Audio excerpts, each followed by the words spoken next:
Hello everyone, welcome back to my channel. कैसे हो आप सभी? आई एम श्योर कि आप सभी लोग ठीक होंगे। तो चलिए हम लोग स्टार्ट करते हैं आज का नया वीडियो। इस वीडियो में हम लोग जो है पैथोफिजियोलॉजी डिस्कस करने वाले हैं सेरेब्रोवास्कुलर एक्सीडेंट की। ठीक है, प्रीवियस वीडियो में हम लोग ने इसकी डेफिनेशन, इंट्रोडक्शन, इसके कॉजेज़ और जो टाइप्स है वो सारी चीज़ें डिस्कस कर ली थी। अगर आपको देखना है तो आप लोग मेरी प्लेलिस्ट में जाकर चेक कर सकते हैं। मैंने वहाँ पर भी बहुत ही सिंपल और ईजी लैंग्वेज में intro, definition, causes and types को डिस्क्राइब किया हुआ है। ठीक है, तो चलिए स्टार्ट करते हैं पैथोफिजियोलॉजी ऑफ सेरेब्रोवास्कुलर एक्सीडेंट। ठीक है, सबसे पहले तो हम थोड़ा सा ये देख लेते हैं कि सेरेब्रोवास्कुलर एक्सीडेंट एक्चुअल में होता क्या है।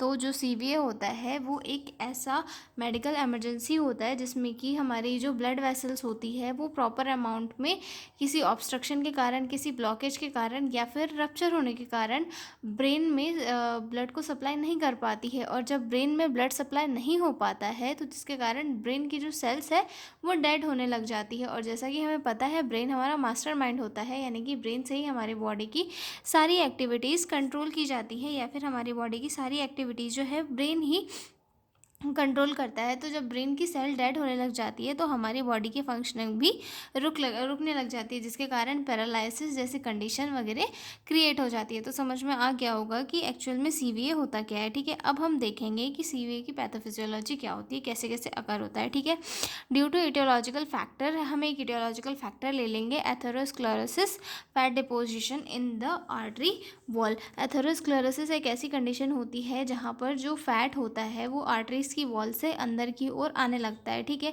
मतलब जो वेस्ट प्रोडक्ट होता है या फिर जो फैट होता है वो सारा जो होता है वो आर्टरी की वॉल में आने लगता है।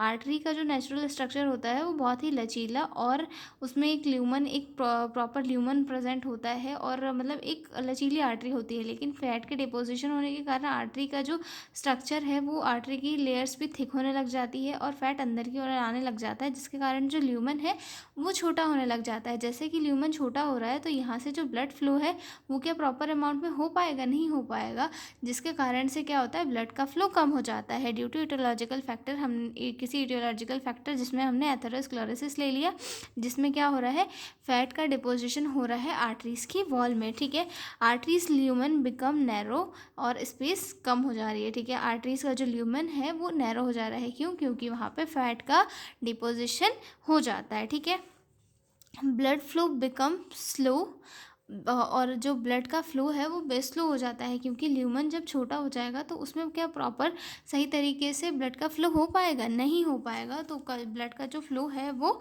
स्लो हो जाता है। ठीक है, और जिसके कारण क्या हो जाता है, क्लॉट्स का फॉर्मेशन हो जाता है। अब जैसे कि ब्लड का फ्लो स्लो हो जाता है, जिसके कारण क्या होता है, प्लेटलेट्स कभी कई बार क्लॉट का फॉर्मेशन कर देती है, जिसे हम थ्रोम्बस कहते हैं।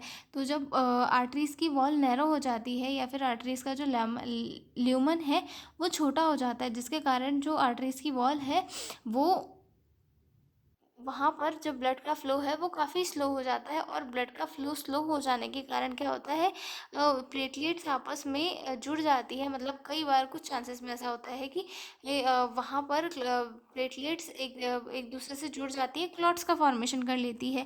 Clot block the artery, blood does not reach the brain area. और जब ये क्लॉट्स बन जाते हैं तो अगर छोटा क्लॉट हो तो ठीक है, लेकिन अगर कोई बड़ा क्लॉट हो तो वो पूरा जो आर्टरी का ल्यूमन है उसे ही ब्लॉक कर देती है। और जब आर्टरी का जो ल्यूमन होता है वो ब्लॉक हो जाता है तो उसके कारण जो ब्लड है वो ब्लड वेसल से फ्लो होके ब्रेन के टिश्यू से सेल तक नहीं पहुंच पाता है, जिसके कारण जो ब्रेन होता है, ब्रेन की सेल्स होती है, उनमें ऑक्सीजन की कमी हो जाती है, ग्लूकोज की कमी हो जाती है। ठीक है, brain cells can not produce energy, और ब्रेन की जो सेल्स है वो एनर्जी को प्रोड्यूस नहीं कर पाती है, एटीपी कम हो जाती है। ठीक है, और ब्रेन की जो सेल्स है वो लेस ऑक्सीजन को गेन करती है, जिसके कारण वहाँ पे ऑक्सीजन की कमी हो जाती है, जिसे हम हाइपोक्सिया कहते हैं। हाइपोक्सिया के कारण जो है एनर्जी कम प्रोड्यूस हो पाती है, जिसके कारण न्यूरॉन्स स्टार्ट्स डाइंग, इन्फ्रक्शन जिसे कहा जाता है, जिसके कारण क्या होता है, न्यूरॉन्स की डेथ होना स्टार्ट हो जाता है, जिसके कारण क्या होता है, loss of function depending on damage area, paralysis, speech loss, vision loss.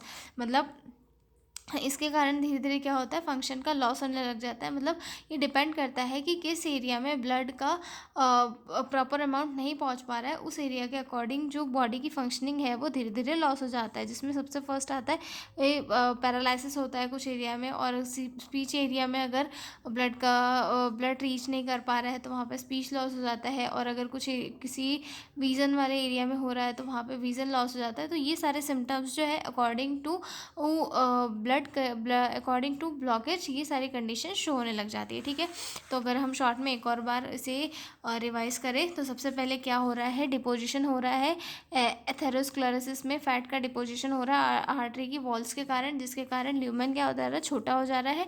Lumen छोटा हो जाने के कारण ब्लड का फ्लो स्लो हो जा रहा है। ब्लड का फ्लो स्लो हो जाने के कारण क्लॉट्स का फॉर्मेशन हो जाता है, और क्लॉट्स का फॉर्मेशन होने के कारण क्या हो जाता है, आर्टरीज ब्लॉक हो जाती है, जिसके कारण ब्रेन में जिस एरिया तक ब्लड पहुंचना था वहां तक नहीं पहुंच पाता है।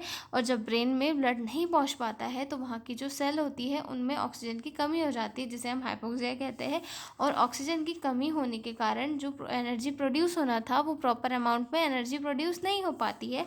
और जब एनर्जी प्रोड्यूस नहीं हो रही है तो जिसके कारण जो क्या होता है, न्यूरॉन्स की डेथ होना स्टार्ट हो जाती है, जिसे हम इन्फेक्शन भी कहते हैं, और जिसके कारण बॉडी फंक्शन लॉस होना स्टार्ट हो जाता है। ठीक है, तो ये आगे हो गई हमारी pathophysiology complete. I am sure कि आपको पैथोफिजियोलॉजी जो है समझ में आ गई होगी, क्योंकि मैंने बहुत ही सिंपल और इजी वे में समझाई है। तो मिलते हैं अगले वीडियो में एक नए क्वेश्चन के साथ। अगर आपको इसके PDF नोट्स की रिक्वायरमेंट हो तो डिस्क्रिप्शन में मेरा मेल दिया हुआ है, उस पर कॉन्टैक्ट करके आप लोग PDF नोट्स ले सकते हो। तो मिलते हैं अगले वीडियो में, तब तक के लिए बाय बाय।